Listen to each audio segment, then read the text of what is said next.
Happy holidays and welcome to our weekly discussion of public affairs. We call it Moral Side of the News. We're glad you're alongside. I'm John Blim with the WHAS Crusade for Children. With me, as usual, is a distinguished panel again this week. Reverend Sally McClain, Christian Church, Disciples of Christ. Rabbi Stan Miles, Louisville Melton School. Dr. John Slider, Breckenridge Chapel, Free Methodist. And Father Tony Smith, Archdiocese of Louisville. Our first topic. This past week has brought new meaning to the phrase death and destruction here in Kentucky. President Joe Biden got a firsthand look at the aftermath of last weekend's tornadoes in Western Kentucky. Volunteers from across the country have shown up to help, and there really are no words to describe the scale of this disaster. So we turn to our panel. Panel, where do we start? What would you like to say about the tornadoes in Western Kentucky? We have a son in Bowling Green, and Bowling Green wasn't announced initially, as having a problem, but he is the manager of the Holiday Inn Convention Center. So when I turned on the weather at 3 o'clock in the morning, because the storms were here, I immediately texted him, and he was on the storms had just hit his apartment complex, but it did not hit his particular apartment. He was on his way to the hotel to find out what had happened there. I was feeding him information because there was no Wi-Fi. They could not get any cable information at all. And so it wasn't until daylight broke and he went back that he saw all the cars piled on top of each other from the apartment complex. So though Bowling Green hasn't been reported as much as Mayfield, there were 500 homes destroyed. It hit a lot of the Bosnian community, which unfortunately, I don't know why it seems that those who have had the worst happen to them have the worst happen again. But, and our son said that so many of the deaths were children. Very young ones, very young, yeah. Very young children. So it hit that particular area where the Bosnian community lives. We have a deacon here at St. Patrick's Church whose sister lives in Dawson Springs, or lived in Dawson Springs. And they're lucky, obviously, they've survived the storms, but lost everything. I would think most of us, well, not most of us, a lot of us, though, could probably have friends or relatives from that area. But even if we don't, being in Kentucky and even just in the Ohio Valley, I mean, it does impact us to see the fragility of nature, the fragility of life. I mean, you're okay one day. I was taken, John, by one of the ladies being interviewed, and she survived, but she lost everything, I think from Dawson Springs. And she said, you see this stuff on TV, you pray for the people, you send help as best you can. But she said, you really don't understand until it happens to you. And here's a lady who's saying there has nothing left, and she's just praying for everyone else's safety and whatever. I mean, so you see the terrible results of the storm, but you also, I think, you see the goodness of the people around that area, and not only in Kentucky but around the country. President, obviously, that's what presidents do. But come around and try to build up hope a little bit that this is not the end of everything. This is just and the second point that amazed me, when the national reporters would ask everyone down at Dawson Creek and Mayfield, whatever, what are you going to do? And their response was rebuild. Yeah. They're not going to desert anything. So I was taken tremendously by the spirit of the people who are still there, the pain, but also the hope that's generated. We see the best of people in situations like this, and sadly, we also glimpse the worst of people. What happened in the candle factory with the workers there being compelled to stay regardless of what was going on around them, that sounds like something out of Dickens. And we need to be in a world where humanity is valued, and human life and safety. That just everything that happened was it brought back April of 1974 to me. Yeah. It just, and that was a horrible event. We were living in Cincinnati at the time, and Sheila and I were out at a shopping center north of Cincinnati, and we heard what was happening. So silly us, we decided to go back to our apartment near the seminary. And I thought, well, I'll go around in a different direction than I normally would, thinking that, well, naturally the bad weather is going to go in an absolutely straight line. It did go in a straight line, but it went literally right over us. Yeah. We were parked under an expressway overpass. And we were safe. It was really scary, but the one thing that I'll never forget, the trees turned pink. The trees all looked like huge pieces of cotton candy. Why? Because in the limbs of the trees, there were the Sap. pink fiberglass insulation from the houses that had blown away. Yeah. Right. Wow. Huh. Yeah. I mean, I can't add too much more to the stories.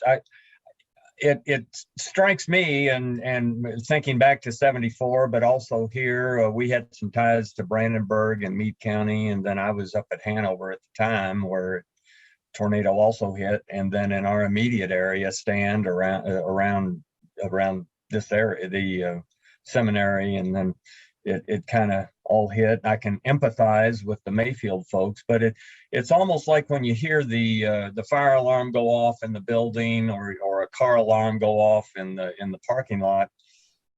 Your first instinct is not, oh, there's an emergency. It's, oh, what an annoyance. I wish somebody turned that off. And you really don't expect. You expect everything to go calmly, but really the default setting in nature is what, randomness. I don't want to make a theological statement there. Just there is some sort of randomness. Why is one house standing and the other isn't? I'm not saying it's an act of God. It's an act of a fallen nature in my view, to go back to Genesis. But we just, for some reason, we are at the place in the development of our culture and society that we don't expect these bad things to happen. We expect things to keep chugging along fairly regularly, and life and the world are not always like that. Because in 74, excuse me, you could have cut the atmosphere with a knife. I mean, it was so thick in 74. Yeah. And the same thing with this, when it is 60 some or 70 some degrees in December, what do you think's going to happen? Because weather, unusual weather, when you have that kind of heat, is not typical in Kentucky at all. No, but I recall back in the mid 70s going out on Christmas Day and running 10 miles in a t-shirt and shorts. I mean, I vividly remember that. Yes, this is unusual weather we're having and quite windy, but unusual weather happens usually, if I can say it kind of in a weird way. I think there's an educational aspect too. I'm thinking, I have a niece who's now a grandmother herself, but when she was a little girl, there was a tornado, and my brother-in-law and my sister at the time, they were driving along. They got out of the car. He put them into the ditch and laid on top of them as the tornado moved past. And even to this day, she's very, I mean, it was an education for her when she hears about tornadoes. She's very upset. But again, John, you mentioned about Meade County. I was over in the Flaherty area, as they call it, south of Brandenburg there. Mm-hmm. And I remember coming out of the fire station there, having a wedding reception, and it was horrible. They were predicting terrible. And the sky, Yeah. you see the clouds, the skies were green. And that's, to me, a sign there it is. But my point is, there were young teenagers there, and they were saying, "Oh, I hope that's a tornado. I've never been to a tornado. You know, I want to see one of those." And most of us adults are saying, "Get your back inside the building and hush up," as we say, because this is not something. So I think perhaps if we try to find something good out of this, that maybe the coming generations can see what happens when nature goes awry. Mm-hmm. And then perhaps they can begin to educate themselves about weather, et cetera, and also about reacting in a good way to people who suffer from nature's travels. I was going to follow up with a question about that. I tend to be an optimist, and I want to say where things are at their worst, we humans are at our best. Do you agree? You see the people coming forward, Well, the stories. Except for the people who ran the candle factory. Yes. I have a line in I don't know, pastoral counseling and preaching, is that when things are at their worst, we most profoundly define who we are, and we define the God in whom we believe. So there, and we most profoundly, Stan, I'll let you add to this your tradition, but in my tradition, we profoundly meet Jesus Christ at the worst moments of our lives. Mm-hmm. And I truly believe that. These worst moments are actually our best in a sense. We look toward God for guidance. Mm-hmm. My adding to that, John, is that I think in my experience this is in the midst of the mud and the dust of the earth and in the middle of all these tragedies. This is, as you say, this is the time when the divine can be, if we cannot experience the divine in those moments, then if we can only experience the divine in temple or church or synagogue or whatever, we're missing the boat. The Lord God creates and the Lord God is present, and we have to be able to see. This is what inspires people to greatness, seeing the divine in the midst of all of this stuff that we're going through. I think also in small communities, there is a tendency to be so relational that they come together at these points when there is a crisis with one another. I think you can see that in Mayfield. I think you can see that in Beaver Dam. I think you can see that in maybe even Bowling Green, these small communities that say, we are here to help one another. We will help in the midst of the crisis. If it means that we're going to leave our home and go to you, that's what we're going to do.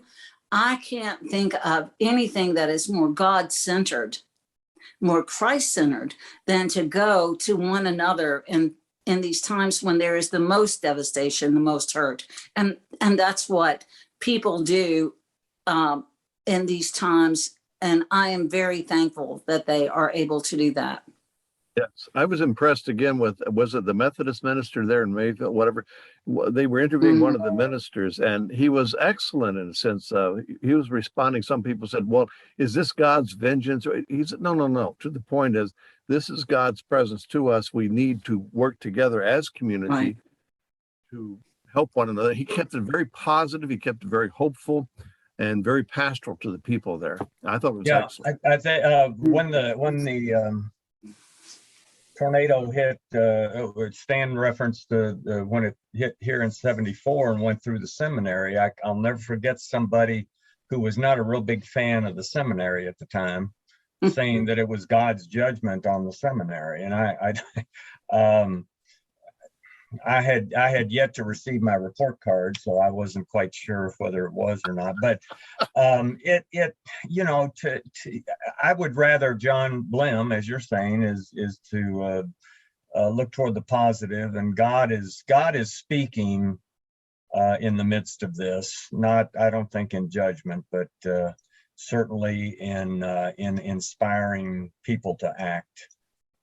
When things of this nature happen, and when there is goodness coming out of it, it seems to me like the world isn't expanding, the world is shrinking. To wit, I noticed something on my porch this morning, and I opened the door, and there were 2 cases of disposable diapers sitting on our porch. Okay. So I contacted my wife, and I said, "Do they have the wrong house?" And she said, "No, a friend of ours is collecting diapers, and someone had diapers and they left them on our front porch so that we could get the diapers into the right hands." So, and that, it gives, we now have the opportunity to live the biblical commandment of loving one's neighbor as oneself. Right. Mhm. And it seems like everybody is seizing on that opportunity. Stan's story about the diapers, and I see you're sticking to that story too, Stan. Oh, careful. I thought you were going to say they got blown all the way from Mayfield. No. Lots of stories like that, but we'll continue on now with moral side of the news. We're about halfway through. So our second topic is the holidays approach. Many in our audience have suffered loss this year. Among the causes, of course, is COVID, which is now blamed for 800,000 deaths in the US. And there are other reasons like accidents, old age, and other illnesses. So turning to our panel, do you have a message for those listening who have a heavy heart this holiday season?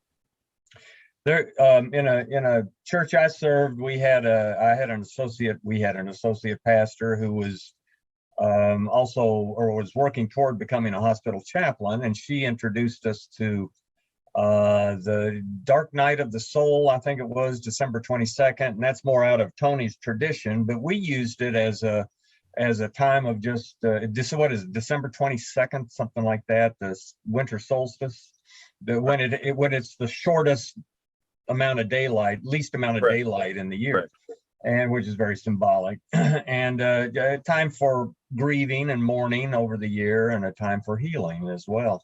And it's when we look back over the years, and I'm not too far away from being recent. I can still say recently widowed, couple of years. There are some moments, and especially during the holidays, when it's you just say, wow, I wish. And yet I find a lot of my mourning and grieving, I don't know if I'm getting off your subject, John, but a lot of my mourning and grieving at this time is focused on me rather than the other. And though I am critically important in my own life, I think if I focus on the other, specifically in my situation, my deceased wife, I can, with faith, say that the last 2 years, I'm glad she wasn't dealing with all of this, the COVID stuff and tornado. She would be really worked up about it, and she is physically, and I would say spiritually too, in a much better situation. So a lot of our mourning and grieving is focused on us. We need to do that, but try to flip it and say, well, what's best for the other? And that's where I go in these times. Well, past year I've buried, even though I'm retired, suppose that. By the way, I'm in my 3rd retirement, I keep saying. But Congratulations. You'll get it right eventually. well, exactly right. Right now, I'm waiting for it to be recalled. But anyway, but I have done more than my share, I think, of funerals as a retired priest. Buried good friends. We've known each other since we were kids. Buried good parishioners, good members of the church, etc. And to your point, John, I think it's true. I'm having a funeral tomorrow evening, And these are people who've lost loved ones for various reasons. Some were COVID related, others were not. But I always try to say, what can I say to bring good hope to this? Because you have to, as John, you have to work through the grieving process. But again, it's that point of others. I look at the Christian scriptures and all of the gospels we have, whatever, as I understand the teachings of Jesus and whatever, he's always getting us back to that biblical concept of loving God, loving neighbor. It's the only way you can do it, by going towards other, trying to help others, trying to help them see that there's a tomorrow, and it's not just everything's just going to end right now because a loved one is lost. We will see one another again. That is our belief and that is our faith. But it's really this past year, I would say, with everything going on and the negativity involved, just in life in general, not just getting into politics, but the whole thing of medicine and all that good stuff, that there is a tomorrow.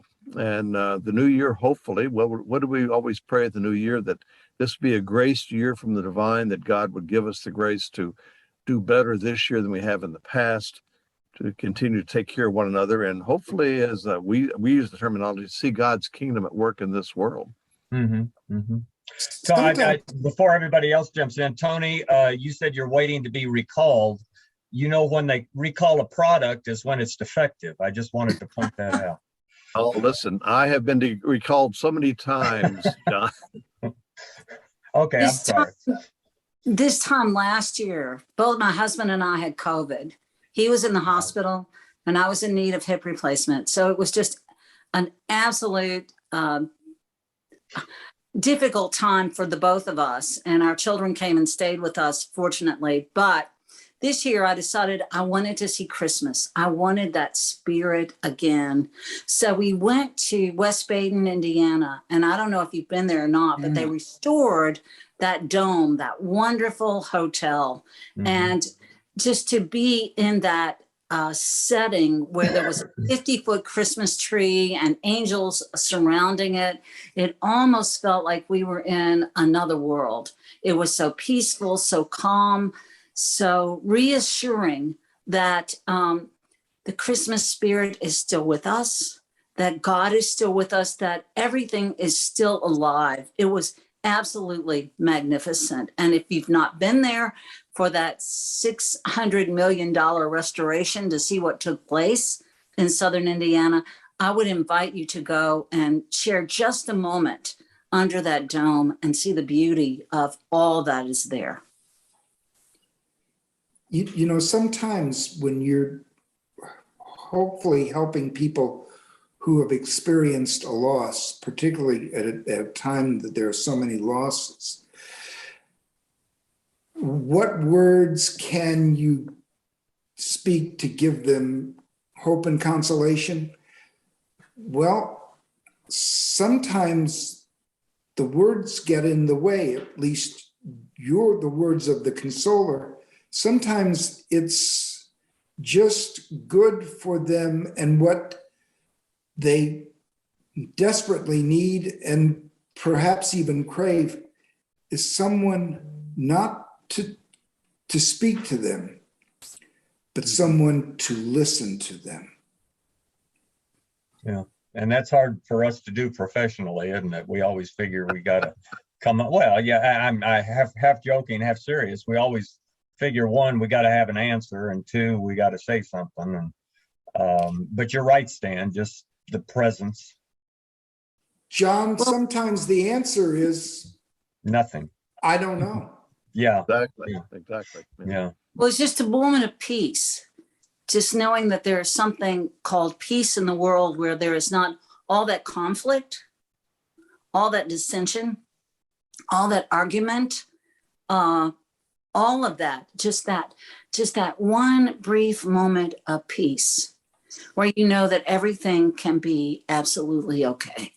Yeah. That is one secret of counseling, as we all know, that, as Stan is saying, that we become good listeners. Rather than listening to the person while you're formulating your response while they're talking. No, just listen, be aware of the presence of others and be present to them and just see where they're coming from. Because sometimes those famous words we learn in seminary and synagogue, whatever, We have the words there, but sometimes they're just meaningless to that person who's experiencing the loss. And it's good to just, from my experience, to be there with that person and listen as they pour out their hearts to you, what's going on, and then you might be able to respond. But I agree with you, Stan. The best sometimes it's just to be there and hold their hands, perhaps. Okay, I'm panel. sorry, We have Tony, about, what did you say? I was trying to formulate an answer. What did you say? No, I was actually being an illustration of what you were saying. John, I'll tell you after we go off the air. How save it for the green room after the show. Yeah, donuts. We have about 3 minutes left, panel. I'd love to hear your thoughts as 2021 draws to the close. Your thoughts and reflections on 21 and your hopes for 22. Who'd like to start with that? I hope we as a clergy group can start in person being together for Crusade for Children and having the telethon in person. I'm not plugging for anything. That's out of my hands. But one, I miss gathering with these crazy people. And two, I just miss the telethon and being there for that. How's that for a Crusade plug? I love it. If I were to sum it up from my perspective, what I would hope for the coming year would be one of the best Christmas presents and New Year's presents we could give one another. Here's my prejudice, is that we all get vaccinated against whatever is out there. I'm sorry. That's my statement. And I would agree with you on that, Tony. Absolutely. And then hope that once that happens, then we can begin to see a new reality, because it's not going to be the same as it was before the pandemic. It's not going to be the same. But as we all know, from the end of something comes the beginning of something new. Right. And that's what we're going to be able to see after this pandemic. We're going to be able to see a new future, hope that is unsurmountable. I do believe that. And Stan, I'll let you have the final word today. I look back at history of 100 years ago, and at the end of the Spanish flu pandemic, this began the Roaring '20s, which caused the entire world to roar into oblivion. I pray that at the end of this pandemic, these excesses or excesses in general don't happen, but that we can come together as human beings. Excellent. An excellent way to end our program, Moral Side of the News today. Thank you to Reverend Sally McClain, Rabbi Stan Miles, Dr. John Slider, and Father Tony Smith. If you'd like to watch this program again, you can catch it anytime on YouTube. Just search for Moral Side of the News. Until next time, thank you, panel, and have a great week. It's never too early to consider a tax-deductible year-end donation to the WHAS Crusade for Children. Just go to WHAScrusade.org, WHAScrusade.org to donate securely online. You can also mail your donation to WHAS Crusade for Children, 520 West Chestnut Street, Louisville, Kentucky, 40202. That's WHAS Crusade for Children, 520 West Chestnut Street, Louisville, Kentucky, 40202. Thanks for joining us for this edition of Moral Side of the News. We'll be back again next week with an all-new conversation.